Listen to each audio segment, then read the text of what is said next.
The MMA world is in absolute chaos. Jamahal Hill is embracing his heavier build, joking about the benefits of carrying extra weight while fans speculate about his future. A Dagestani debutant just stole the show in Abu Dhabi, earning praise from champions and contenders alike for his elite striking and nasty elbows. Magomed Ankalaev is calling out Paulo Costa, threatening to make him run if they ever share the octagon. Daniel Cormier believes Ankalaev's win was enough to earn another title shot. Mike Davis is furious, blasting Nurullo Aliyev's wrestling heavy style and begging the UFC to stop signing wrestlers. A veteran suffered a brutal knockout and a potential broken arm. An elderly man hilariously showed Islam Makhachev how to beat Ian Garry. Mike Perry and Dillon Danis are finally fighting in MMA. He made fun of Neil Magny for spanking his boy. When your boy acts up, you spank him on the butt. Shut up, Ian. The light heavyweight division has a new problem, and his name is Jamahal Hill. Or rather, his weight is. The former champion has been noticeably heavier in recent months, and the MMA community is taking notice. Hill, who has been sidelined with an injury since losing his belt to Alex Pereira at UFC 300, has been posting videos of himself training at a significantly heavier weight. And while some fans are concerned about his ability to make the weight cut, Hill himself is embracing the change. In a recent video posted on social media, Hill jokingly highlighted the benefits of carrying the extra weight. He was seen laughing, smiling, and making light of his heavier build, seemingly unconcerned about the implications for his future in the division. The video, which has since gone viral, shows Hill in good spirits, joking about his physique, and suggesting that the extra weight might actually be an advantage. "People keep asking me about my weight," Hill said in the clip. "I'm just enjoying life right now. I'm healthy, I'm happy, and honestly, the extra weight? It's not a bad thing." The reaction from the MMA community has been mixed. Some fans are applauding Hill's relaxed attitude, arguing that he has earned the right to take time off and recover. Others are concerned that his weight gain could signal a move up to heavyweight, or worse, a sign that he is losing motivation to compete at the highest level. Hill has not officially confirmed any plans to move up a division, but the speculation is already rampant. The timeline for his return is uncertain. The division is moving forward without him. And the longer he stays out, the harder it will be to reclaim his spot at the top. The light heavyweight division has already moved on. Ankalaev is calling out Costa. Ulberg is planning his return. Pereira is chasing a third belt. The question is whether Hill can still compete with them at his current weight. Meanwhile, a new star was born in Abu Dhabi. A Dagestani debutant walked into the octagon and walked out a star. The fighter in question is Magomed Zaynukov, who made his UFC debut on the preliminary card of UFC Abu Dhabi. He took on fellow newcomer Damian Japeski, a 10-0 prospect who had trained with Ilia Tupuria, in a fight that had the MMA world buzzing. And from the opening bell, it was clear that Zaynukov was something special. He outworked and outstruck Japeski over 3 rounds, landing a volume of striking that was both relentless and precise. He showcased an elite variety of elbows, working from the clinch and in the pocket, landing short, nasty strikes that opened up Japeski's face in a bloody mess. By the 3rd round, Japeski's face was a crimson mask, but he showed massive heart and kept coming forward. The performance was so impressive that it drew reactions from some of the biggest names in the sport. Belal Muhammad, the UFC welterweight champion, tweeted, "Zaynukov's striking is so crisp." Alan Jubin wrote, "One of the better variety of elbow performances I've seen in the octagon." Terrence commented, "Excellence clinch work best I've seen in UFC. Sheesh, them short elbows are nasty." Aaron Bronsteter added that Zaynukov's striking is elite, but perhaps the most impressive part of his game is his striking defense. He can land with volume and be completely evasive. Lerone Murphy simply said, "Zaynukov is slick." The victory sparked plenty of reactions across the MMA world. But perhaps the most revealing moment came after the fight when Zaynukov called his mom to share the news. The video of their conversation went viral, showing a son who had just achieved his dream reaching out to the woman who raised him. It was a reminder that for all the chaos and controversy of the sport, the moments that truly matter are the ones that happen outside the octagon. But Zaynukov's debut was overshadowed by the controversy surrounding Jamahal Hill's weight. The division is in a strange place. The champion is injured. The former champion is overweight. The #1 contender is a middleweight who won 2 fights at 205 pounds. And the most exciting newcomer is a lightweight who just debuted on the prelims. It's chaos. And chaos in the UFC is rarely a good thing for anyone. Number 2, it's the worst of all. He says that the women ought to rule the world and rule the household. That is a demonic lie from hell. While Jamahal Hill was busy embracing his heavier build, the light heavyweight division's other big story was playing out in the main event of UFC Abu Dhabi. Magomed Ankalaev, the former champion, returned to the octagon and secured a fifth-round TKO victory over Bogdan Guskov. On paper, it was a dominant performance. In reality, it was a nightmare. The crowd booed, the critics piled on, and now everyone is asking the same question. Does a boring win deserve a title shot? The opening frames set the tone for everything that followed. Very little action, cautious circling, feints without follow-through. The second round was largely uneventful aside from Ankalaev securing a clinch and landing a few knees. The lack of output continued into the third, prompting the restless Abu Dhabi crowd to loudly voice their frustration and shower both men with boos as they returned to their corners. This wasn't the Ankalaev who had dominated the division. This was a fighter who looked hesitant, unwilling to engage, content to win on points rather than make a statement. The championship rounds finally brought some urgency. Ankalaev shifted gears in the fourth, immediately taking Guskov to the mat. He worked his way to full mount before settling into half guard, eventually threatening with a rear naked choke that Guskov managed to defend. It was the first time the fight had any real drama. But even then, the action was sporadic. Guskov, who landed just 45 strikes throughout the entire fight, nearly pulled off a miracle head-and-arm choke early in the fifth round. Ankalaev calmly escaped the sudden submission threat and eventually took Guskov's back. Despite a brief reversal from Guskov in a desperate scramble, Ankalaev regained top position and unleashed a vicious barrage of blows to force the stoppage at 2:41 of the fifth round. The victory gave Ankalaev his 13th UFC win, the most among active light heavyweights. On paper, it was a statement. In reality, it was a nightmare. The crowd booed. The analysts struggled to find positive things to say, and the fighters who were watching cageaside had opinions that were anything but kind. Daniel Cormier, who was on commentary for the event, offered his assessment. Ankalaev getting that finish might have legitimately gotten him another opportunity to fight for the UFC championship against the new champion Carlos Ulberg when he comes back, Cormier said. He says that he wants to be back early next year. I don't know how likely that is with the knee injury he had, but we will see. But it was insanely important for Ankalaev to get a finish tonight, and he did that in the fifth round. But Cormier's assessment was measured.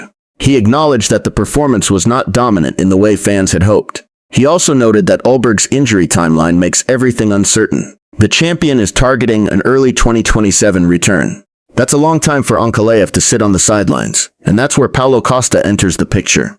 Speaking at the post-fight press conference, Ankalaev revealed that he could target a fight with Paulo Costa next, if Carlos Ulberg's recovery takes longer than expected. I'm already the #1 contender, but as we know in this division right now, our champion is hurt, Ankalaev said. We don't know when he's going to come back.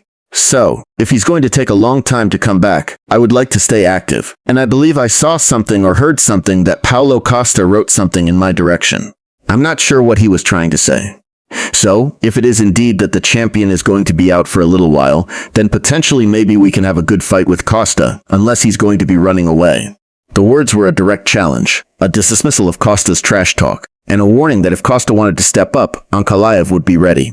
Costa, of course, has been making noise about a title fight for months. His knockout of Azamat Murzakanov at UFC 327 had vaulted him into the conversation.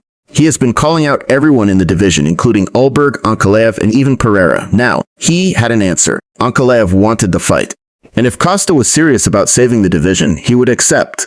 The response from the MMA community was immediate. Some argued that Ankalaev's performance was too boring to justify a title shot. Others argued that he had done. While the light heavyweight division was busy debating Ankalaev's boring win and Jamahal Hill's weight gain, a new star was born on the prelims.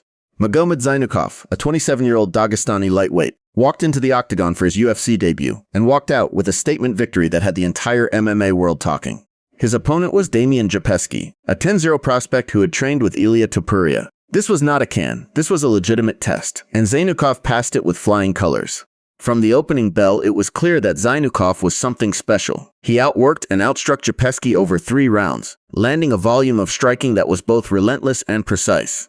He showcased an elite variety of elbows, working from the clinch and in the pocket, landing short, nasty strikes that opened up Japeski's face in a bloody mess. By the third round, Japeski's face was a crimson mask, but he showed massive heart and kept coming forward. Zaynukov's striking defense was equally impressive. He slipped punches, rolled with shots, and made Japeski miss repeatedly. Aaron Bronsteter noted that while Zaynukov's striking is elite, perhaps the most impressive part of his game is his striking defense. He can land with volume and be completely evasive. The reactions from the MMA community were immediate and effusive. Belal Muhammad, the UFC welterweight champion, tweeted, "Zaynukov striking is so crisp." Alan Jubin wrote, "One of the better variety of elbow performances I've seen in the octagon."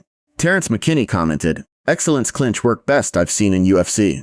Sheesh, them short elbows are nasty." Lerone Murphy simply said, "Zaynukov is slick." The praise was unanimous. Zaynukov had arrived, but the most revealing moment came after the fight. Zaynukov called his mom to share the news of his victory. The video of their conversation went viral, showing a son who had just achieved his dream reaching out to the woman who raised him. It was a reminder that for all the chaos and controversy of the sport, the moments that truly matter are the ones that happen outside the octagon. Then came the call-outs. In his post-fight interview, Zaynukov called out the fact that Japeski is a member of Team Topuria and that he's a member of Team Nurmagomedov. He then declared his team is better. It was a direct shot at Ilia Topuria, the reigning featherweight champion, who has been vocal about his desire to move up to lightweight. Zaynukov's message was clear. If Topuria wants to come up to 155 pounds, he'll have to go through the Dagestani contingent. The chances of that happening anytime soon are slim to none, but it's something to track moving forward if Zaynukov continues to move up the lightweight ranks and Topuria remains at 155 pounds. When asked what would happen if he was locked in a room with Ilia Topuria, Zaynukov's response was chilling. "They just don't know the type of life that we have in Makhachkala. They haven't seen life the way we live it over there. There's no chance. There's no playing games there or acting for the camera or something like that. Everything is very much different over there. We don't really like to bring the trash outside the house. We don't say things like that." The words were a warning, a declaration that the Dagestani fighters are built differently, and a promise that if Topuria ever steps into the cage with one of them, he will learn the hard way. Zaynukov also claimed that he is the better fighter in the division, and warned his potential opponents that he has wrestling as well, and is more than just a striker. On account of his relationship with Khabib Nurmagomedov and Islam Makhachev, he'll probably be fast-tracked to the top of the division much quicker than others. After the fight, he was asked how Khabib and Islam reacted following his win. "We spoke immediately after I got out from the cage. Khabib said that it was a great fight. It was an exciting fight. Fun fight, but you missed the takedown," he said, "and that's not okay." Islam also just said congratulations, that it was a fun, exciting fight. But they kind of expected that this was going to be that type of fight. The chaos from UFC Abu Dhabi didn't end with the final bell. It spilled over into the post-fight interviews, social media, and the broader MMA community. And at the center of it all was a war of words that had nothing to do with the fights themselves. First, there was Mike Davis. The lightweight fighter had just lost a unanimous decision to Nurullo Aliyev, and he was furious. Not at himself, not at his opponent, at the entire sport of MMA. Taking to social media after the fight, Davis blasted Aliyev for his wrestling-heavy approach and even called on the UFC to stop signing wrestlers, arguing that their fighting style makes for a poor product.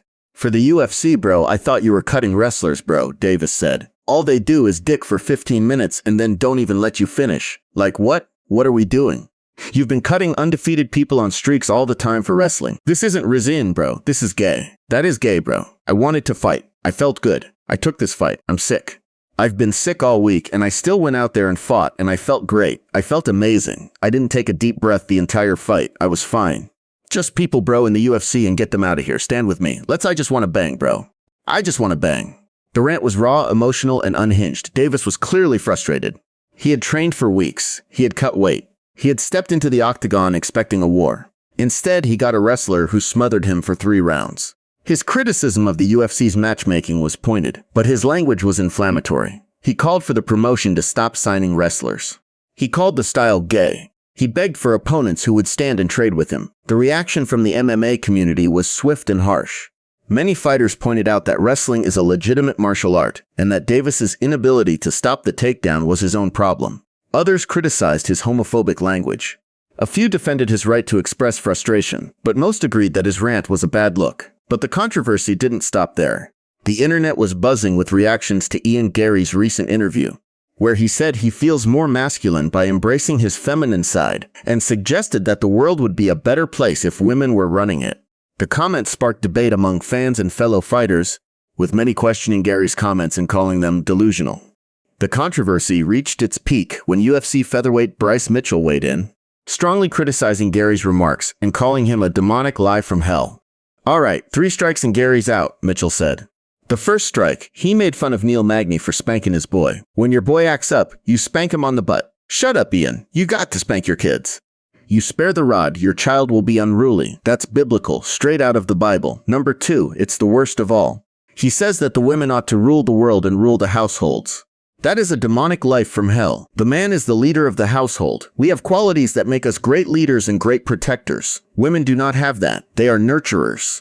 They can make some decisions, but they're not the head of the household as described in the Bible. You need to read the Bible in.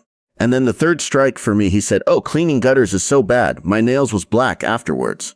My hands were black because I had to touch old leaves and moss and pull them out of the gutter.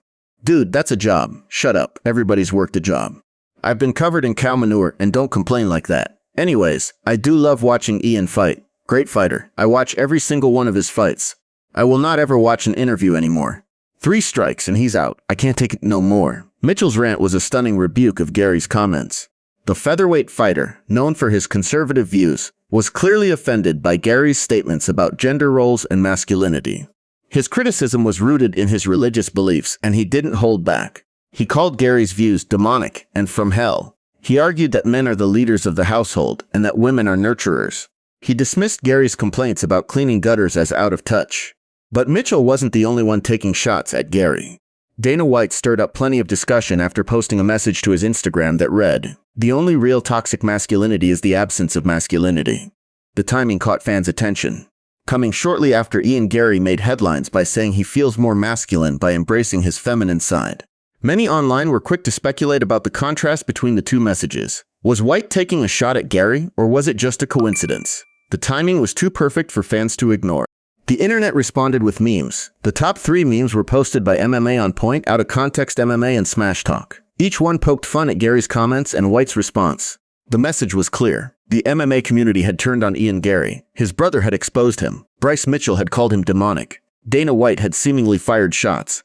And the fans were loving every second of it. The countdown to UFC 330 is on, and Ian Garry is walking into the most hostile environment of his career. The chaos from UFC Abu Dhabi was still fresh, but the MMA world never stops. New fights were being announced, new rivalries were being formed, and the sport was moving forward at breakneck speed, leaving the controversies of yesterday in the dust. The biggest news came from the newly formed promotion, Duel Arena.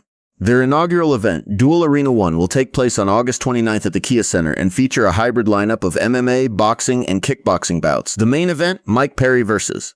Dillon Danis in an MMA fight. Yes, you read that correctly. The man who fought Nate Diaz in a boxing match is now returning to MMA to face the most controversial grappler in combat sports. Perry returns to MMA after scoring a second-round corner stoppage TKO over Nate Diaz at the Rousey vs. Carano event on Netflix. That win catapulted him back into the spotlight. Meanwhile, Danis will be competing in MMA for just the second time in nearly a year. In his most recent appearance, he needed only 15 seconds to submit Warren Spencer at Misfits 22. The matchup is pure chaos. Perry is a brawler who loves to stand and trade. Danis is a grappler who will try to take the fight to the ground. The stylistic clash is fascinating. The personalities are explosive, and the promotion is banking on the chaos to sell tickets. The question is whether the fight will actually happen. Danis has a history of pulling out of fights. Perry has a history of showing up and throwing down. If the fight goes ahead, it could be one of the most entertaining matchups of the year. In other news, a rematch between Ronaldo Moicano and Brian Ortega is being targeted for UFC 331, which is expected to take place in Los Angeles on September 19th.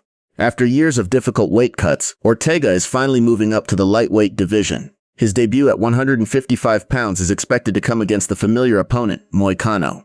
The two first met at UFC 214 in 2017, where Ortega earned a submission victory. Now nearly a decade later, they'll have the chance to run it back. The fight is intriguing for multiple reasons. Ortega is moving up in weight. Moicano is a veteran who has been in the division for years. The stylistic matchup is compelling, and the backstory adds an extra layer of intrigue. Several more fights were also announced for upcoming UFC events. Dan Hooker will fight Saladin Parnasse at UFC Paris on September 5th. Patricio Pitbull will fight Duho Choi at UFC 331 on September 19th. Casey O'Neill will fight Edion Damaris at UFC 331. Andre Lima will fight Namsoy Bakbayev at UFC Shanghai on August 29th. Nazim Sadikov will fight Chris Padilla at UFC Sacramento in August. Dan Ige will fight David Martinez at the UFC Fight Night on September 12th. The cards are stacking up, the matchups are exciting. And the UFC is delivering the kind of events that fans have been craving. But perhaps the most anticipated announcement came from the wrestling world. After days of speculation, it's now official. Cobby Covington will face Belal Muhammad at RIAF 13 on September 19th. The highly anticipated wrestling matchup has finally been confirmed, setting up another showdown between the two longtime rivals after weeks of back-and-forth exchanges. The two have been feuding for years, and their wrestling match has been a long time coming. The build-up has been intense, with both men trading insults on social media.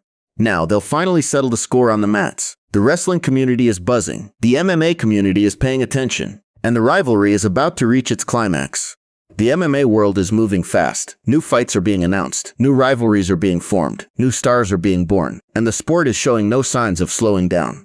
The countdown to UFC 330 is on, the chaos is building, and the MMA community is watching to see who will emerge from the chaos. The future of the divisions is uncertain, the stakes are high, and the fighters are ready. The question is whether the UFC will make the right decisions to ensure the sport's continued growth. The answer to that question will determine everything. The chaos is real, the drama is real, and the truth is far more shocking than fiction. The countdown to UFC 330 is on, the chaos is building, and the MMA world is watching to see who will emerge from the chaos. The future of the divisions is uncertain, the stakes are high, and the fighters are